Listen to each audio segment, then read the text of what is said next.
सम्मानित भारतीय जीवन बीमा निगम में कार्यरत हमारे अभिकर्ता साथियों, मैं S L Thakur, all India life insurance agents association का अध्यक्ष, उत्तर प्रदेश वाराणसी से आज मैं स्वतंत्रता दिवस के अवसर पर आप सभी को हार्दिक शुभकामना देते हुए हर्ष व्यक्त करता हूँ कि आज ये स्वतंत्रता दिवस का पर्व हम लोगों ने हर्षोल्लास से मनाया।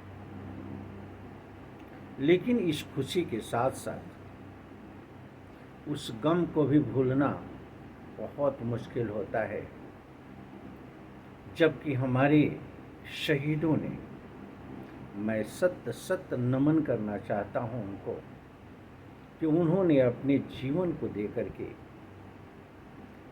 सुनहरे भारत की कल्पना को अपने दिलो दिमाग में संजोया था। उन्होंने कल्पना किया था कि एक बेहतरीन भारत होगा, मानवीय मूल्यों का संरक्षण होगा, सामाजिक ताने बाने बेहतरीन होंगे और देश हमारा बेहतर होगा। इस कल्पना को, इस सोच को, इस विचारधारा को तार तार कर दिया है कुछ प्रबंधन के तथाकथित भ्रष्ट लोगों ने। मैं आप सभी का ध्यान आकर्षित करना चाहूँगा। क्या आप नहीं जानते हैं कि मेडल के रूप में प्रलोभन दे करके, आपको सम्मानित करके, पुरस्कार वितरण के रूप में छोटा सा पुरस्कार दे करके, एक ट्रॉफी दे करके आपको प्रेरित किया जाता है व्यवसाय करने के लिए। और ये व्यवसाय ही नहीं, गलत मार्केटिंग के लिए। क्या आप नहीं जानते हो कि जिस व्यवसाय के लिए आपको प्रेरित किया जाता है, उस व्यवसाय को लेकर के जब आप अग्रसर होते हो,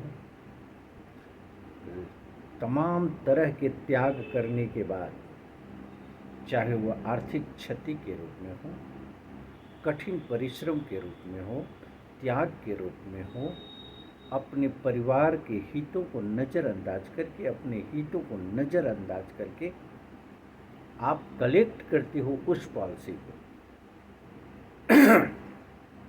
इन प्रबंधन के लोगों ने गलत मार्केटिंग के अंतर्गत गलत औपचारिकताओं को पूर्ण करा करके तमाम तरीके की त्रुटियां प्रस्ताव पत्र में छोड़ करके उसे करने के लिए, त्रुटियों को करने के लिए विवश करके आपसे बीमा कराते हैं। क्योंकि सबसे ज़्यादा अगर दोषी है तो ये भ्रष्ट प्रबंधन के लोग, यानी उस प्रस्ताव को स्वीकृत करने के रूप में और उस प्रस्ताव को निरस्त करने के रूप में। उस त्रुटि के बदौलत कभी आपने सोचा है कि फंडामेंटल राइट, मौलिक अधिकार को तार तार करते हुए पॉलिसी धारक और अभिकर्ताओं का कितना बड़ा शोषण इन प्रबंधन के अवांछनीय तत्वों द्वारा किया जाता है? यह कहना अतिशयोक्ति नहीं है कि आज इस अवसर पर भी एक संकल्प का अवसर होता है, स्वतंत्रता दिवस के रूप में, जब हम स्वतंत्रता की, आज़ादी की याद करते हैं। वहाँ पर हम अपने उन स्वतंत्रता संग्राम सेनानियों को याद करते हैं जिन्होंने कि अपने जीवन को दिया है इस देश की आज़ादी को लेकर के, सपनों के भारत को लेकर के। अगर सपनों के भारत को तार तार करने वाला कोई भी व्यक्ति होता है तो एक भारत के जिम्मेदार नागरिक के नाते हमारा यह अधिकार बनता है, कर्तव्य होता है कि हम निश्चित रूप से उसे इंगित करें और उसे विवश करें कि तुम ऐसा कोई कृत्य कार्रवाई न करो जिससे कि मानवता शर्मसार हो जाती है, जिससे कि मानवीय मूल्यों की हत्या होती है, जिससे सामाजिक ताने बाने को तार तार हो जाते हैं, जिससे कि देश की हर तरह की क्षति होती है। आज उसी कड़ी में मैं इंगित करना चाहता हूँ कि ये भ्रष्ट प्रबंधन गलत प्रकरण को अपनाते हुए आपसे पॉलिसी बेचने के लिए आग्रह करता है।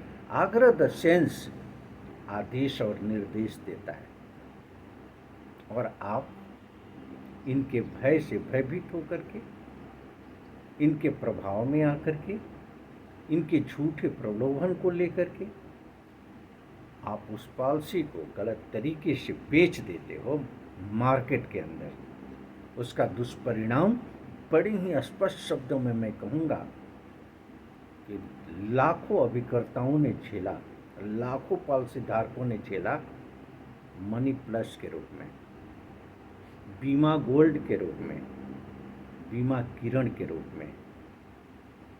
न जाने कितने लोगों के सपने चूर हो गए, न जाने कितने अभिकर्ताओं को तिरस्कार झेलना पड़ा, कारण कि झूठा आश्वासन था, झूठा वादा था, गलत पम्पलेट बांटे गए थे, गलत प्रचार प्रसार किया गया था, गलत दबाव बना करके प्रलोभन दे करके बीमा किया गया था।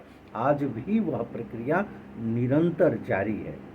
मैं अपील करना चाहूँगा अभिकर्ताओं से कि मैं कहीं से गलत नहीं मानता अभिकर्ताओं को, क्योंकि अभिकर्ता कहीं से इसमें कॉम्पिटेंट नहीं है। एक साक्षी के रोल के अलावा उसका कोई रोल नहीं है। प्रस्ताव पत्र के अंतर्गत विसंगतियां दी जाती है, जानबूझ करके रिक्वायरमेंट ऐसे ऐसे दिए जाते हैं जिस रिक्वायरमेंट को पूरा करना संभव ही नहीं है। और जब संभव नहीं है तो गलती का होना स्वाभाविक है। और जब गलती होती है उसी आधार पर प्रबंधन अपने विचारों के अनुरूप निर्णय लेता है। मृत्यु दावा के समय जब पॉलिसियां कलांतित हो जाती है, जब मृत्यु दावा के समय क्लेम के लिए पॉलिसी धारक का नाम की नामनी अप्लाई करती है, उस कंडीशन में अपने ही अधिकारियों द्वारा ये नियुक्त अधिकारी को जांच के लिए भेजते हैं, जांच की औपचारिकताओं को पूर्ण करते हैं और उसी प्रस्ताव पत्र की कमियों को निकाल करके पॉलिसी धारक द्वारा जमा समस्त धनराशि को जब्त कर लेते हैं, पॉलिसी धारक के समस्त हितलाभों को जब्त कर लेते हैं। और उसके बाद क्या आप जानते हो, सीधे मौलिक अधिकार का हनन करते हुए संविधान द्वारा प्रदत्त आर्टिकल 21 के अंतर्गत जीवन यापन और जीवन जीने का अधिकार की धज्जियां उड़ाते हुए अपने द्वारा कुटरचित नियमावली के आधार पर अभिकर्ताओं के अभिकरण को निलंबित कर देते हैं, बर्खास्त कर देते हैं और सारे उसके कमीशन को सीज करते हुए अभिकर्ता को फुटपाथ पर ला देते हैं, अभिकर्ता की सारी जिम्मेदारी सड़क पर ला देते हैं। आज स्वतंत्रता दिवस के अवसर पर इन भ्रष्टाचारियों का पर्दाफाश करना नितांत आवश्यक मैं समझता हूँ कि तुमने हमारे शहीदों के अरमान पर पानी फेरा है, उनकी सोच को नकार दिया है। उन्होंने सपनों का भारत देखा था, एक सुंदर भारत देखा था, मानवीय मूल्यों का संरक्षण देखा था। उन्होंने संविधान के आधार पर, कानून के आधार पर एक बेहतरीन भारत की कल्पना की थी, लेकिन तुम जैसे भ्रष्टाचारियों ने उसे तार तार कर दिया। आज बहुत ही प्रबल एक क्रांतिकारी सोच के अंतर्गत सभी पॉलिसी धारक और अभिकर्ताओं को अपने हक की आवाज़ उठाने की जरूरत है और पूरी ही ताकत के साथ आपको ये सवाल पूछने की ज़रूरत है, अपने नेतृत्व के साथ खड़ा होने की ज़रूरत है कि भ्रष्ट प्रबंधन ये बता दो कि तुम्हारा उस व्यवसाय के ऊपर खर्चे कितने होते हैं। व्यवसाय को करने में, व्यवसाय के लिए पॉलिसी धारक तक पहुंचने में अगर सारे खर्चे तुम्हें मिलते हैं निगम के तरफ से वेतन के रूप में, इंसेंटिव के रूप में, माइलेज के रूप में, प्रोत्साहन बोनस के रूप में, प्राइज के रूप में, रूम रेंट के रूप में, टिफिन के रूप में, सुरक्षा कवच के अंतर्गत भविष्य के रूप में। तुम दोहन कब तक करते रहोगे अपने स्वार्थ में हम सभी का? तुम अत्याचार कब तक करते रहोगे पॉलिसी धारक और अभिकर्ता के साथ? क्यों नहीं पारदर्शी करते हो कि अभिकर्ता द्वारा की गई कृत्य कार्रवाई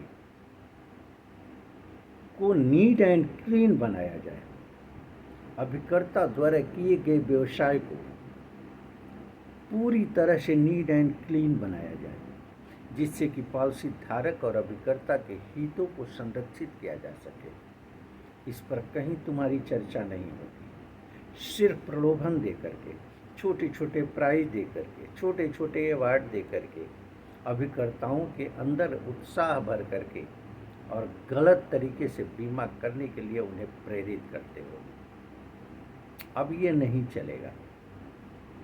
अब भारतीय जीवन बीमा निगम के नियमों की अवहेलना करके, IRDA के निर्देशों की अवहेलना करके अगर पॉलिसियाँ की जाती है, पॉलिसी धारक की क्षति होती है, अभिकर्ता की क्षति होती है, तो इस पर तुम्हारा जवाब सुनिश्चित होगा। तुम्हें तो जवाब देना ही पड़ेगा, इसमें कहीं से कोई संशय नहीं। मैं अपील करना चाहता हूँ उन सक्षम अधिकारियों से, चाहे जिस रूप में भारतीय जीवन बीमा निगम के अंदर है या बाह्य एजेंसी के रूप में है, इनके समस्त गतिविधियों की जांच करने में कहीं कोई बुराई नहीं। डेथ क्लेम के अंतर्गत पॉलिसियां अगर निरस्त की जाती है तो निरस्त करने का आधार क्या है? अगर कोई भी छोटी गलतियां होती हैं, उस कंडीशन में अगर पॉलिसी निरस्त की जाती है तो सवाल ये उठता है कि पॉलिसी पूर्ण कैसे की गई जबकि वो त्रुटि युक्त थी। अगर पॉलिसी पूर्ण कर दी गई तो फिर क्लेम क्यों नहीं? जब पॉलिसी पूर्ण हो गई तो अभिकर्ताओं का टर्मिनेशन क्यों? कभी आपने सुना है कि सस्पेंशन और टर्मिनेशन के समय कमीशन को सीज कर दिया जाता है? अगर किसी भी मैटर में किसी भी तरह की कोई आवाज़ अगर अभिकर्ता उठाता है इन भ्रष्टाचारियों के खिलाफ, तो आप जानते हैं आपकी एजेंसी सस्पेंड टर्मिनेशन का धमकी देते हैं और कर देते हैं। इन मक्कारों को ये पता नहीं कि फंडामेंटल राइट का उल्लंघन है, आर्टिकल 21 का उल्लंघन है। कोई भी इस तरीके की सज़ा किसी को भी नहीं दी जा सकती है जिसमें कि उसका जीविकोपार्जन का साधन समाप्त हो सके। कोई भी पनिशमेंट ऐसा नहीं दिया जा सकता है जिसमें कि बिना पक्ष सुने उसके आय के स्रोतों को बंद कर दिया जाए। ये प्रबंधन, ये भ्रष्ट प्रबंधन, तानाशाह प्रबंधन इस तरह से अपनी मोनोपोली बना करके बैठा है कि जिसकी आप कल्पना नहीं कर सकते। कारण क्या है कि हमारा अभिकर्ता निरीह है, वह बोलना नहीं जानता है, वह आवाज़ उठाना नहीं जानता है, बेइज्जत होता रहता है, तिरस्कार झेलता रहता है, अपमान झेलता रहता है, लेकिन उप तक नहीं कर पाता। इसलिए नहीं कर पाता क्योंकि वो जानता ही नहीं कि 1972 रेगुलेशन और अमेंडमेंट 2017 अगर बना है तो संविधान के फंडामेंटल राइट का उल्लंघन करके। नहीं जानता हमारा अभिकर्ता, उसे जानने की ज़रूरत है। फंडामेंटल राइट का उल्लंघन करके जब विधि का निर्माण नहीं हो सकता तो नियमों का निर्माण कैसे हो सकता है? बहुत ही गंभीर चिंतनीय विषय है। इस पर जवाब प्रबंधन को देना चाहिए। प्रबंधन के पास अगर जवाब होता तो पेश करता, इस बातों का जवाब देता, पुख्ता सबूत देता कि किस आधार पर संविधान, कानून या निगम के नियमावली के अंतर्गत तुम्हारी इस नियमावली का निर्माण हुआ है। अभिकर्ता अधिनियम 2019 और संशोधित अधिनियम 2017, लेकिन इसके पास कोई जवाब नहीं है। आप नहीं जानते हैं करोड़ों करोड़ों रुपया भ्रष्टाचारियों ने अपने अधिकारों का दुरुपयोग करते हुए अपने साथियों को बांट दिया। क्या आप नहीं जानते हैं सूचना अधिकार अधिनियम के अंतर्गत मांगी गई सूचना, इनकी हिम्मत नहीं कि उस सूचना को सही सही सूचना के रूप में उपलब्ध करा सके। तो आज सही माने में स्वतंत्रता की ये लड़ाई है। आज गुलामी की जंजीर में संस्था के अंतर्गत जकड़ा हुआ अभिकर्ता है। आज इस स्वतंत्रता दिवस के अवसर पर मैं अपील करूंगा कि आप भी आज़ादी की लड़ाई लड़ो। भारतीय जीवन बीमा निगम के अंदर यह भ्रष्ट प्रबंधन के चंगुल में, गुलामी में फंसे अभिकर्ता, इनकलाब की आवाज़ उठाओ। आओ हम आगे बढ़ते हैं अपने हक को लेकर के, अपने न्याय को लेकर के, इस भ्रष्ट प्रबंधन के विरुद्ध। इनकलाब जिंदाबाद, इनकलाब जिंदाबाद, इनकलाब जिंदाबाद। धन्यवाद।